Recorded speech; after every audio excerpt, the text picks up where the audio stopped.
Hey everybody, it's Chugga Conroy! Welcome back to more Pokemon Platinum. Last time, we visited the Pokemon Mansion and got a taste of the Lap of Luxury, which it tasted like a rare candy being chucked at our heads, because that's what rich people do when they don't like you.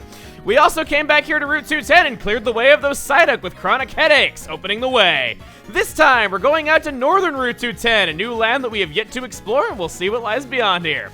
So going on, here in the grass, we have some items to start us off, or rather just a singular item, a Hyper Potion, not bad. Gladly put that into my pocket.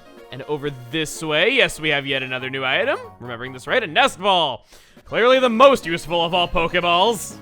I don't want to be too specific because I haven't caught a new team member in a while, and I know that you know it's coming. I don't want to spoil anything. I have an easy out, though, in Northern Route 210, our first instance of Fog. Aren't you glad they gave us that HM all that time ago? I don't get it. I decided to give it to Staravia off screen just to save us a little bit of time, but just looking at this, it's not really hard to navigate an area covered in fog, at least an outdoors area, because it only covers like the top third of the screen. I've easily navigated this area plenty of times before. The only reason I even decided to teach it was just to make the video flow a little smoother and make it so I could see items. But I guess the folks at Game Freak were the only people in the history of forever that thought Flash was such a great idea, they thought it would be awesome to put it in this game twice, because that's really all it is to me. As an ace trainer, I have to take battles in stride. I need to stay cool and calm whether I win or lose. We'll see how well you hold up under pressure once you've gotten a taste of my team. I sound kind of pompous when I say it like that, but still. Because there is something in particular I want to show off. Between videos, I went back to Pastoria City because with a heart scale, Torterra, not Groudle, but Torterra, is able to learn Wood Hammer. This is a 120 power physical grass type move with 100% accuracy. The only drawback whatsoever is lowering your own HP. Okay, in that case, I had it mixed up with Hammer Arm there for a second, but I at least knew what it did when I taught the move. Well, this is embarrassing. I need another easy out, and we're only 2 minutes into this video, so how about we get on to the new encounters in Route 210? Please. First is Machoke. I don't really feel the need to talk about this in too great a detail, considering I already did that back when we could get Machop back in Orberg City, but I'll say two new things about it. One, I would recommend letting it learn either Cross Chop or Dynamic Punch before letting it evolve. Either or, probably Cross Chop out of the two if you had to pick. And second, I just really want to dedicate a few seconds again to saying how awesome No Guard is. Seriously, it is such a good ability. I recommend it above Guts easily. Second is the maybe not as exciting but oh so adorable Swablu.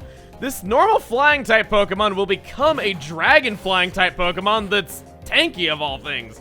Not really what you'd expect at first glance. It learns some good support moves and whatnot, but its level up moves aren't really all that exciting. It does get takedown one level after it's caught in this route, but I thought I would let you know that its level up moves aren't spectacular for a little while after it's caught. Other than that, does its job fine. Aye, we lost! Sorry, I really had to do that because I knew it was coming. Whenever you see anybody say something like that in a game where they're like, I'm the coolest, then you have like, not bad for an imposter. Wow, that's a reference I didn't think I'd make. So here, you have a lot of confidence. Let's see if it's justified. This guy is here to make my life a lot easier. Why? He's the last trainer of interest we're gonna have for a long time after the sheer mountain of them we've had lately. He's got a Scyther on his team, which I want to fight. Just not using a Torterra. This was a horrible lead against him. Let's try Acrobat. I think that'd be a lot better. So, wait. Oh, you jerk! Okay, that was a pretty brilliant play that he called my switch right there. It's not often that you see the AI calling switches, so it's kind of like a special event whenever it actually happens.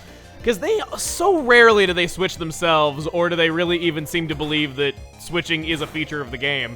It kind of reminds me of a story I had when I was a kid when I beat my best friend that got me into Pokemon in a multiplayer battle, and he called me cheap for switching too much. I think we've all been through that at one point or another, but it's always just been a standout thing that happened to me in my life with Pokemon. This guy's got a Luxio. I don't have any sort of special ground type move. I think as of this point in the series, Earth Power is the only... No, I think Mud Slap's also kind of special. Regardless, special ground type moves aren't exactly common, and you don't even have Intimidate at all. You have Rivalry. So I was worried for absolutely nothing when overthinking a regular battle. Go figure, I tend to do that a lot, where I tend to not see a really easy solution in front of my face because I'm just thinking so deeply about everything. I know, I'm stupid. Then again, maybe that's just overly cautious, not really lacking of intelligence. Never mind. This guy also has a Probopass on his team. I think I'll just stay in with Bodhi, quad weakness with Earthquake, and I doubt it'll outspeed me and do Magnet Rise or anything stupid like that, unless I get really unlucky. Nah, we're good. Bodhi, I know I've been praising you a lot in this past couple, these past couple of videos, can't even talk right. But it's just, you really deserve it. Bodhi went through a rough patch right there. Toward the end of its time as a Grottle, it really wasn't that good of a member of the team and was really falling behind, but it really got what it needed after it evolved. Wow, Probopass has a good experience yield. I've never realized that. You don't exactly go up against them in single player all that often, so maybe that's why I didn't realize it. Let's go across the Bike Wood, my new name for it. That is such a jerkish placement for a trainer, and I love it. I would totally do that if I were designing a Pokemon game. Not that I'm a qualified game designer or anything, but it's still what I would do. My beloved Acrobat lost to a Mothim who lived on 1 HP and then got a critical. Today's not going to be my day, is it? That could have gone a lot better. Move it a little bit slower as I go down here. Not like I even need that repel anymore. And as you're kind of looking down there into the water, that's kind of another reason why I don't think Devog is particularly helpful, because when you can see below you, it's really easy to get a feel for how things are going to be. There is TM30 Shadow Ball. That is a Ghost-type special move that will lower special defense. And finally, took until Gen 4 for them to fix this, and only because of a new game mechanic was it fixed. But finally, Shadow Ball does the right thing. In previous games, because whether a move is physical or special was dependent on its type, you would have Ghost being a physical type, and lowering the special defense with Shadow Ball would lower the wrong one. It was not useless by any means if you had a mix set, but mixed attackers were not as common back then, and just, it was kind of disappointing that the move lowered the opposite, because not all Pokemon that could use Shadow Ball effectively could benefit from that at all. It's just really weird that they did that way. I don't even know if it was intentional. It might have been an oversight. It only got fixed because they inadvertently changed that one mechanic of the game, but either way, it's fixed now. It's a much more useful attack. I'm so sorry, Machoke, for never really acknowledging your existence all that much, even though I did with a bio earlier. I just really wanted to go on that rant because I always thought that was stupid. I'm gonna need to fight a Ninja Boy to get to this item ball, but I will gladly do it. We always appear when you least expect us when I announced your appearance. Sure. Why not? You have 1 HP left. Let's see what I don't hit with. Let's try again for something better. Defend order. Not. Wow. It's got 1 HP left. Let's try for something fun. Tail Whip. Anytime you want to use a damaging move, Supernova, please, Ice Beam. Overkill. So I get Nasty Plot Ice Beam when it has 1 health left. At least I didn't waste your time with this, only my own.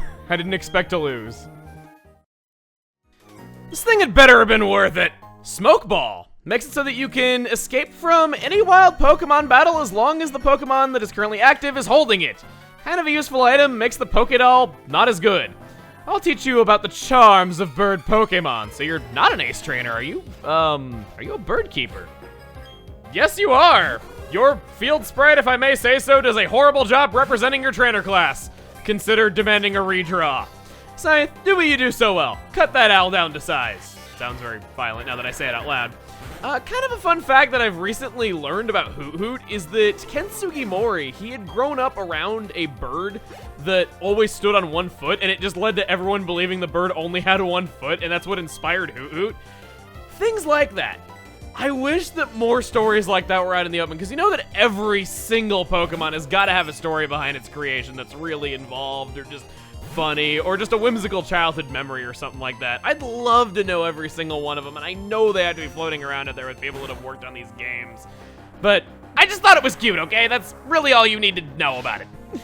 Noctowl, you are bulky. I bet you will survive this because you are Noctowl. That was a crit. Wow. Well, it's paralyzed. It's got like 3 hit points left. I see no reason not to have a little fun with it while it's still here. Let's do metronome. Drill pack. I'm just imagining, like, Clefairy's completely featureless face, where in a 3D game, its face might as well just be a texture. Just getting a huge beak and just spinning around in circles while jumping up in the air and drilling right into the opponent. I really would love to know how that would look in, like, a 3D game or something like that if that were to happen. Nothing there. And I think... I have to know what's up. Oh, wow! He's a spinner! Best thing to happen to me all video.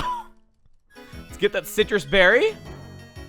And then a chesto berry. They're giving us some really good stuff. Things you'd actually have practical use for in battle.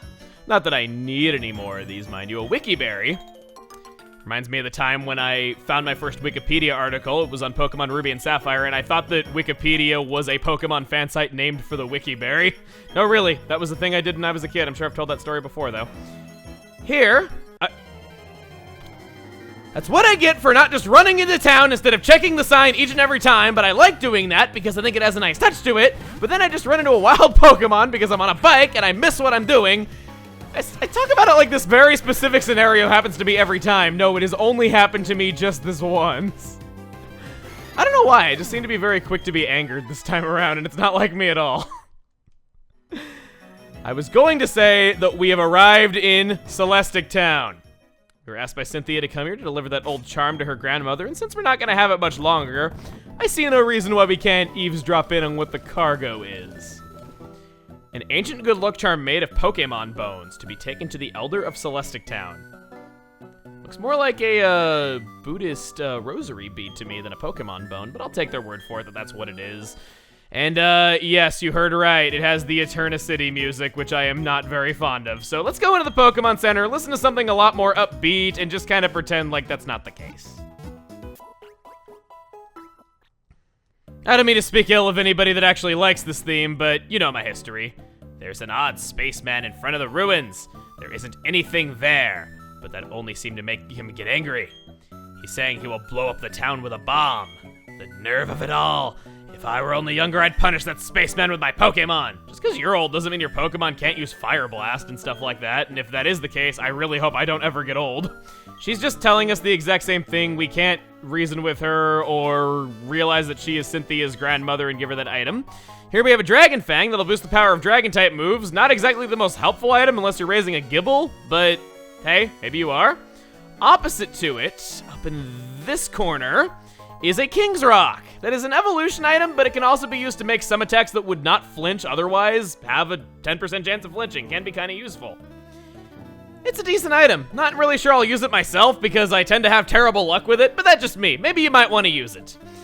But with that, we have gotten all the way through Route 210, got a lot stronger and got ourselves some new items, and we arrived here in Celestic Town, our intended destination. But of course, as always, Team Galactic has got to make things difficult. We can't just have a normal romp over to a new town and enjoy ourselves. Nope. We got to make this town peaceful once again. And next time on Pokemon Platinum, we'll battle Team Galactic once more. See you guys then.